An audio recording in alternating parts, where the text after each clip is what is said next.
Always a pleasure to see you. Saw me with the success of The Color Purple, Bad Times at Royal Widows, and now this. Like, how does it feel to, play an iconic role, as Harriet Tubman? And what made you want to do this role? It feels incredible, and I felt like it was time to tell a story. I didn't expect it to come my way, and when it did, I felt like it was assigned to be a part of the telling of her story. This is a woman who, changed the world and did it without all of the means that we might have today, and was happy to do that. She felt like it was morally her duty, and I think learning about her, the woman, I think just not impressed me, but encouraged me to know that as a human being, anything is possible, and that if we put our minds to it, even through the worst of it, we can achieve almost anything. What do you want fans to take away from the film? That they're enough. That even if you are the smallest person in the room, it doesn't mean that you don't have the biggest will and the biggest spirit. And that when you think that you're being overlooked, that someone is looking out for you and someone sees you. And that even if you think you're unimportant, the smallest action can change the world. Well, congrats on everything, love. I'm so proud of you.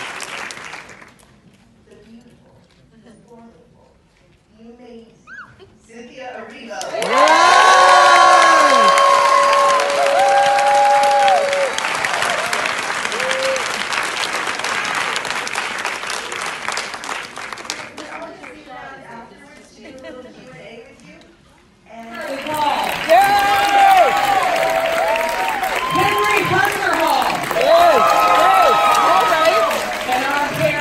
Yes. Yes, amazing. Cynthia. Yes.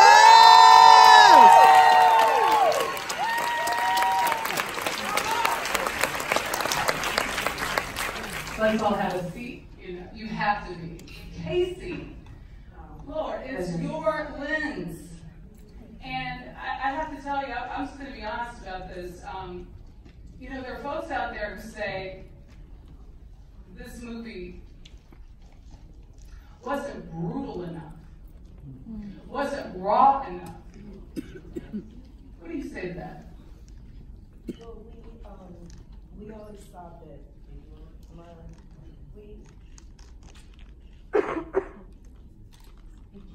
we always considered this a freedom story, not a slave story.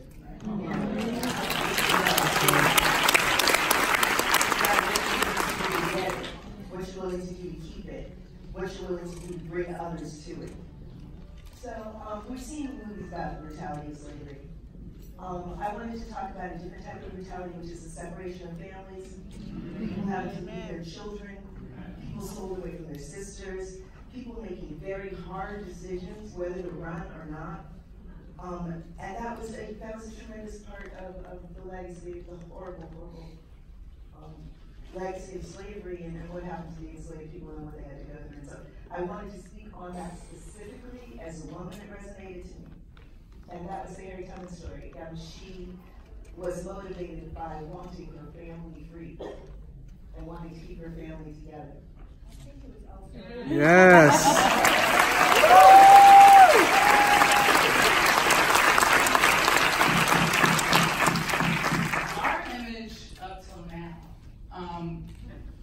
Of Harriet Tubman was that this hardened, one-dimensional, let's be frank here, the portrayals of her have been this badass, yes, but we really saw an evolution here, an evolution of a human being. That had to be an overwhelming undertaking for you. I want to know where you sort of gathered the history and the momentum to bring that part of the emotional journey to us.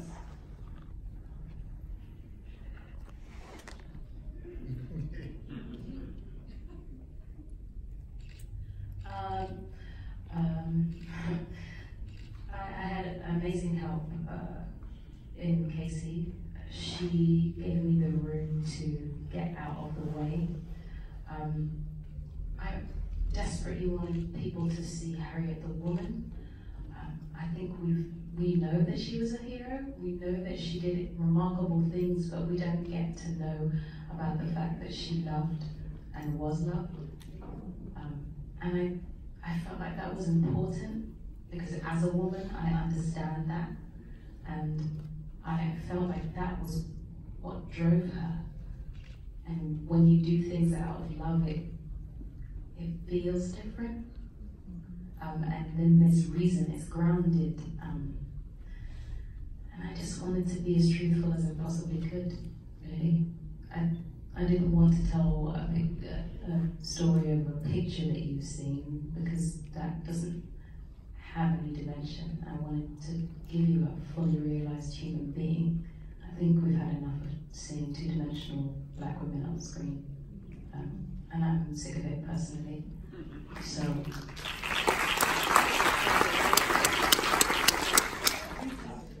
That was important in the script. So when we first had the script, I wanted to see growth, and Casey brought both this gorgeous touch to it.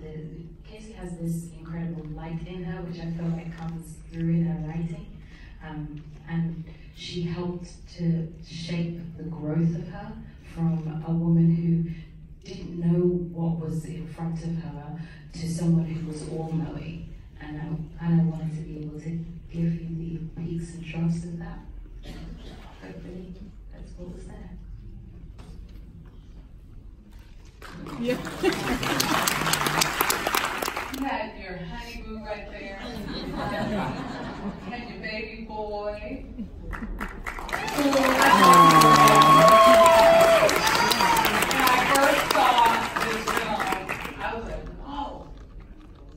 Who is that? I mean, seriously. So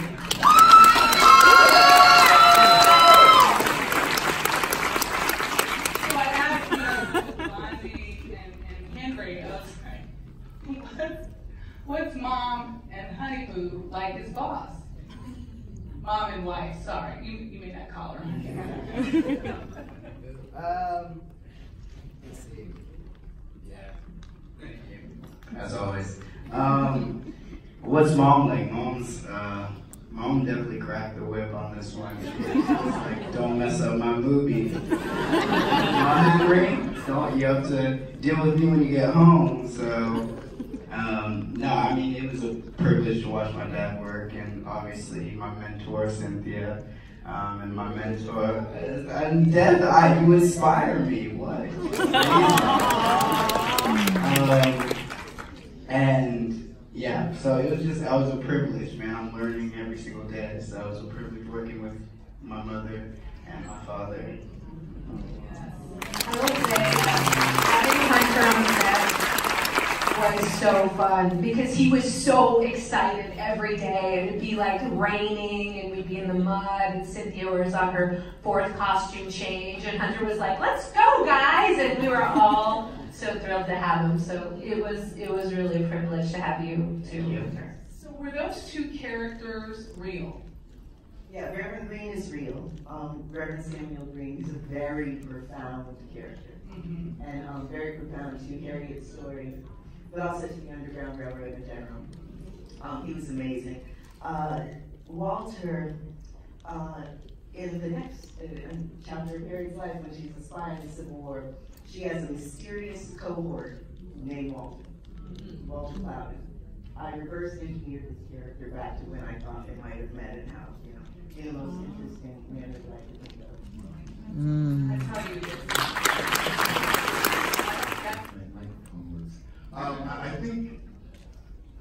I think Casey's energy in directing this movie, she always mentioned invoking Harriet.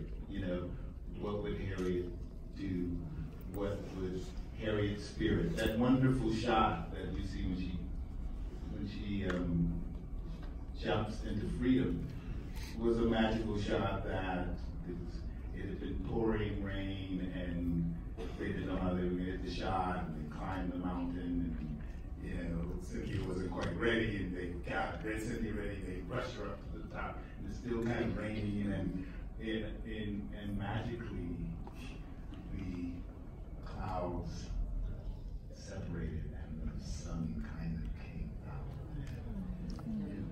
double rainbow. It's a miracle. I have one little story that I pulled on it because she's like in there. She was terrifying. But I think it brought us all together because we understood better what she must have gone through to accomplish what she did. What was the biggest discovery for each of you? We all, I think, believe we know this story, but what was the surprise, your aha moment?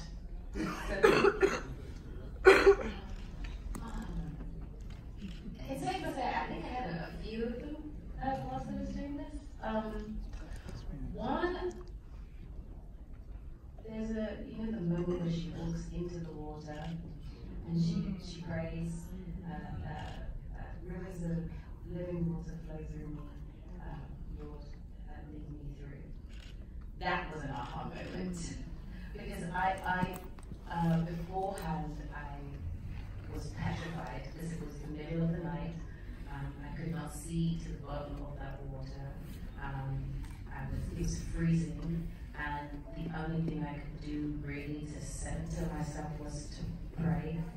And I was listening to gospel music just before I went in. And as I walked in to say that prayer, it didn't feel like I was just saying it as Harriet. It felt like I was saying it as me. I think the thing that happened as that was happening and throughout was my faith got stronger. The idea that faith really can bring you through something.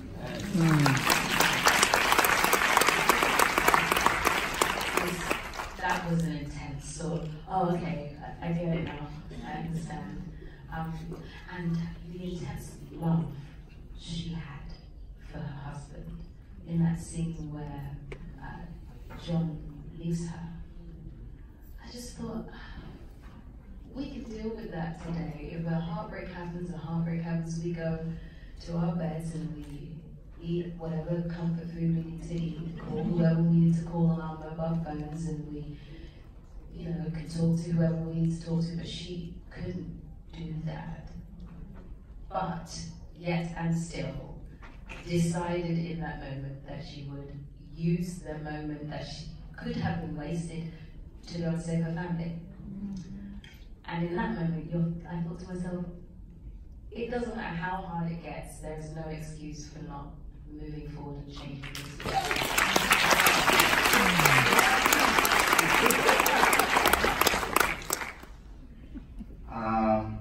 Well, that was really good. I would say, like, the extreme willpower of this person being this individual force, yes, that had this faith in a higher power and this trust in God that led her, but ultimately the extreme willpower that someone needs to have to save lives that are not their own. I think that Harry was the least selfish person, that I've ever had the blessing to encounter. So selflessness, I would say, how selfless she was. Because right now we're always thinking about like what's happening to us. Do you know what I'm saying? And sometimes it isn't about us. And I think it's about like the faith that you have to move forward.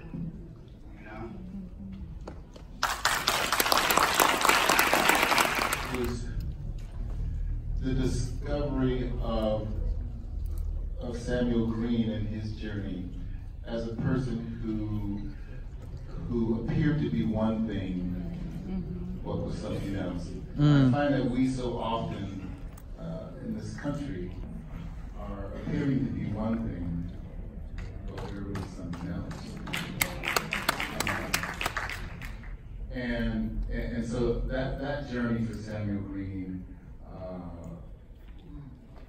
I think it was wonderful to play this part. It was most enlightening for me. If you're right here. One more.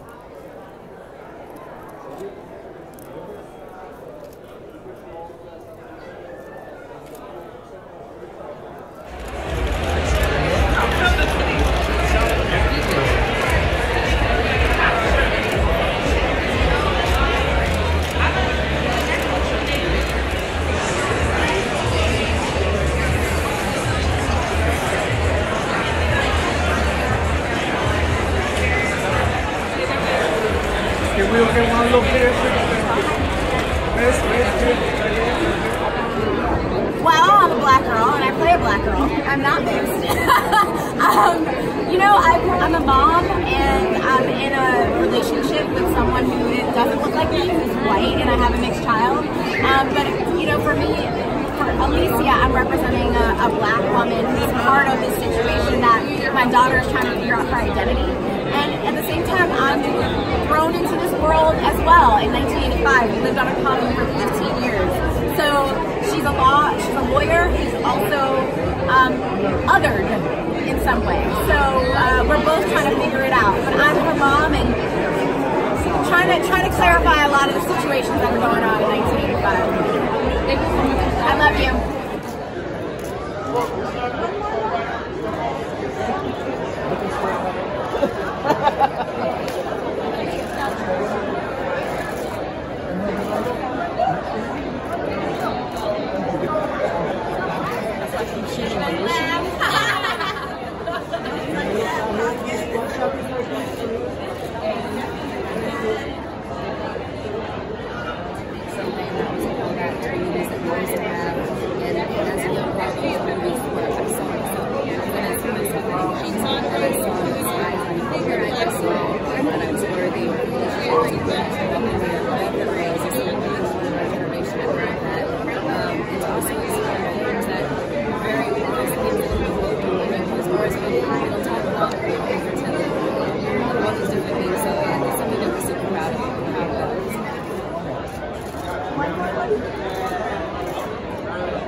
Doing this role specifically would help to move the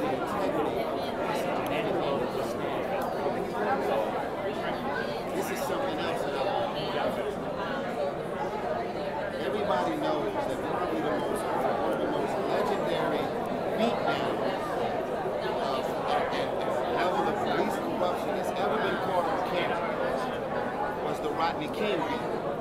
Y'all gotta remember that nobody can find footage of what those police officers did to Rodney King. That was somebody who just rolled out of bed, grabbed a camcorder, and shot footage of 15 officers beating the hell out of the black man. And they all got off. Since then, skip years later, we got all of this footage that continues to pop up from the body cam, drugs being planted, such corruption, abuse of power. You want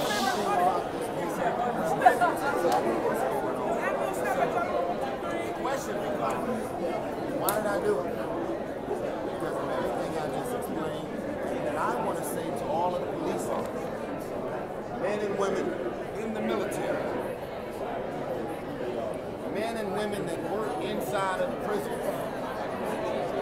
for you to be so focused on the money that you're making and continue to turn the blind eye on all of the shit that you see is going on, you got to ask yourself some real questions about your moral compass.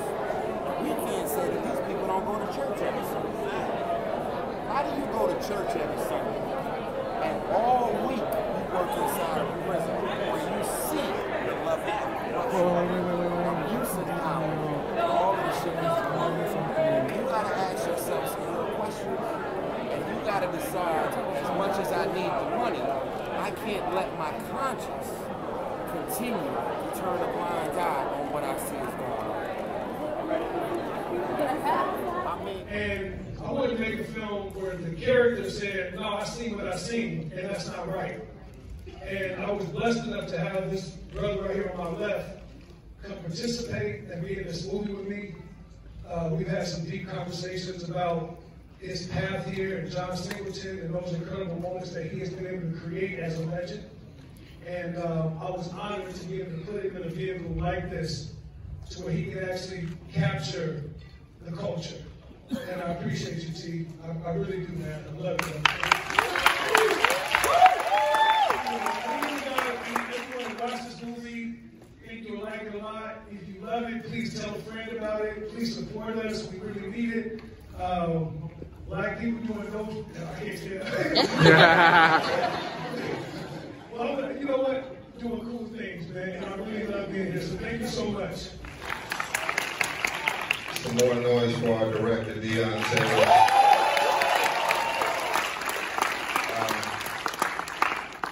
I'll keep it short and sweet. This is my second time being at UrbanWorld Film Festival. And long before it was cool to be black in Hollywood, y'all know what I'm talking about.